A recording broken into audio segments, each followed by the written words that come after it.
അപകടമല്ലത്. സർക്കാർ സ്പോൺസേഡ് കൊലപാതകമാണിത്. അപകടമെന്ന് നിങ്ങൾ സിംപ്ലിഫൈ ചെയ്യരുത്. ഇത് സർക്കാർ സ്പോൺസേഡ് കൊലപാതകമാണ്. ഈ കൊലപാതകത്തിനെതിരെ ഞങ്ങൾ പ്രതിഷേധിക്കുന്നു.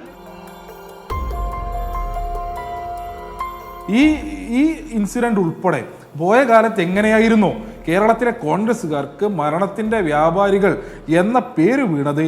ആ പേര് അരക്കെട്ടുറപ്പിക്കുന്ന ഇൻസിഡന്റായി ഇന്നലത്തെ ഇൻസിഡന്റ് മാറി എന്നുള്ളതിനകത്തൊരു തർക്കവുമില്ല. മരണം അല്ലെങ്കിൽ ഒരു ദുരന്തം, ഇവ രണ്ടും രാഷ്ട്രീയമായി ഉപയോഗിക്കാൻ കോൺഗ്രസിനേക്കാൾ മിടുക്കരായവർ ഈ ഭൂലോകത്ത് തന്നെ ജനിച്ചിട്ടുണ്ടോ എന്ന് സംശയമാണ്. മരണത്തെ ആഘോഷമാക്കാനും തങ്ങളുടെ രാഷ്ട്രീയ നേട്ടങ്ങൾക്കായി ഉപയോഗിക്കുന്നതിനും യാതൊരു മടിയും ഒരു കാലത്തും കോൺഗ്രസ് കാണിച്ചിട്ടില്ല. വീണുകിട്ടിയ അവസരമായേ അവർ അതിനെ കാണുകയുള്ളൂ.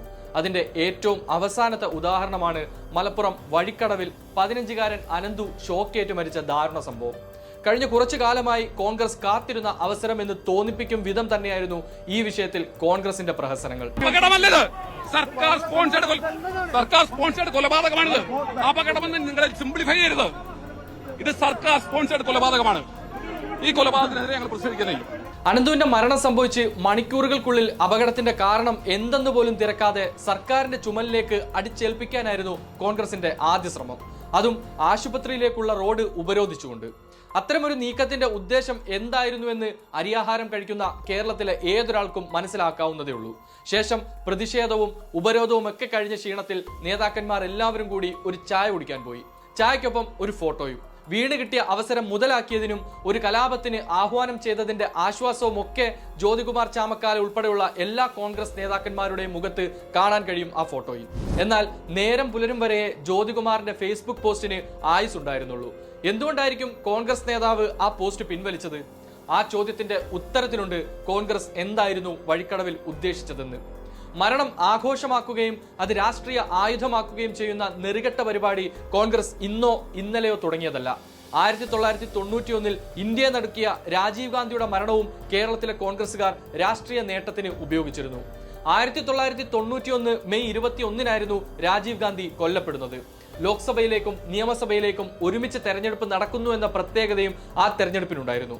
അങ്ങനെ തെരഞ്ഞെടുപ്പിന്റെ പ്രചാരണം അവസാനിച്ച ഘട്ടത്തിലായിരുന്നു ആ വാർത്ത എത്തുന്നത്. രാജീവ് ഗാന്ധി കൊല്ലപ്പെട്ടു. എന്നാൽ കേരളത്തിലെ UDFന് അതൊരു ആഘോഷ വാർത്തയായിരുന്നു. തെരഞ്ഞെടുപ്പ് മാറ്റിവെക്കുകയും തുടർന്ന് ഒരു മാസത്തിന് ശേഷം നടത്തുകയും ചെയ്തു. ഈ സമയത്തിനിടയിൽ UDF അഴിച്ചുവിട്ട പ്രചാരണം ഇങ്ങനെയായിരുന്നു: രാജീവ് ഗാന്ധിയെ നിഷ്കരുണം കൊലപ്പെടുത്തിയ ഇടതുപക്ഷ കാബാലികരെ ഒറ്റപ്പെടുത്തുക.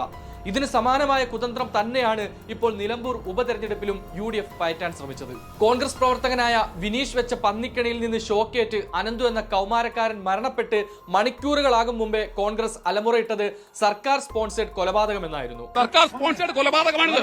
അപകടമെന്ന് നിങ്ങൾ സിംപ്ലിഫൈ ചെയ്യരുത്. എന്നാൽ കുളങ്കലയ്ക്ക് മീൻ പിടിക്കുകയാണ് കോൺഗ്രസ് എന്നത് കൃത്യവും വ്യക്തവുമായി കേരളത്തിലെ ഇടതുപക്ഷം തുറന്നുകാട്ടി. രാഷ്ട്രീയ മാന്യത പാലിച്ചുകൊണ്ട് തന്നെ ഈ അപവാദത്തിനും കലാപ ആഹ്വാനത്തിനുമെതിരെ ശബ്ദമുയർത്തി. ഇതൊക്കെ ആർക്കും സംഭവിക്കാവുന്ന ദുരന്തമാണ്. മരിക്കുമ്പോൾ ഇത്തരത്തിലെ രാഷ്ട്രീയവൽക്കരിക്കാനോ രാഷ്ട്രീയ മുതലെടുപ്പ് നടത്താനോ ശ്രമിക്കുന്നത് മനുഷ്യത്വപരമല്ല. ഇതൊരു അപകട മരണമാണ്. അപകടത്തെ രാഷ്ട്രീയമായി നിങ്ങൾ ഉപയോഗപ്പെടുത്തരുത്, തെറ്റാണ്.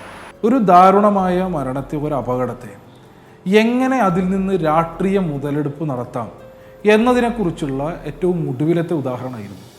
ഒരു അപകടത്തിൽ നിന്ന്, ഒരു മരണത്തിൽ നിന്ന് എങ്ങനെ 10 വോട്ട് ഉണ്ടാക്കാൻ വേണ്ടി കഴിയും എന്ന നിലയിലേക്ക് ഇന്നലെ നടത്തിയിട്ടുള്ള അങ്ങേയറ്റം ആഭാസത്തരം. ഞാൻ ഇപ്പോഴും ആവർത്തിച്ചു പറയുന്നു, നിലമ്പൂരിലെ പന്നികൾ ഇവരെക്കാൾ മനുഷ്യപ്പറ്റുള്ളവരാണ്. കാരണം കൂട്ടത്തിലുള്ള ഒരു പന്നി അപകടത്തിൽ മരിച്ചു പോയാൽ, ചത്തുപോയാൽ, ആ സമയത്ത് അതിന്റെ ചോര ഊറ്റി കുടിച്ച് കാര്യമുണ്ടാക്കാൻ, നേട്ടമുണ്ടാക്കാനുള്ള ശ്രമം ഒരു പന്നിയും ഒരു മൃഗവും ചെയ്യില്ല. ഏതാപത്തിനെയും 10 വോട്ടാക്കി മാറ്റാനുള്ള കുതന്ത്രത്തിന്റെ പേരാണ് കോൺഗ്രസ്. അതുകൊണ്ട് തന്നെയാണ് മരണത്തിന്റെ വ്യാപാരികൾ എന്ന പേര് കോൺഗ്രസിന് മുകളിൽ പതിച്ചത്.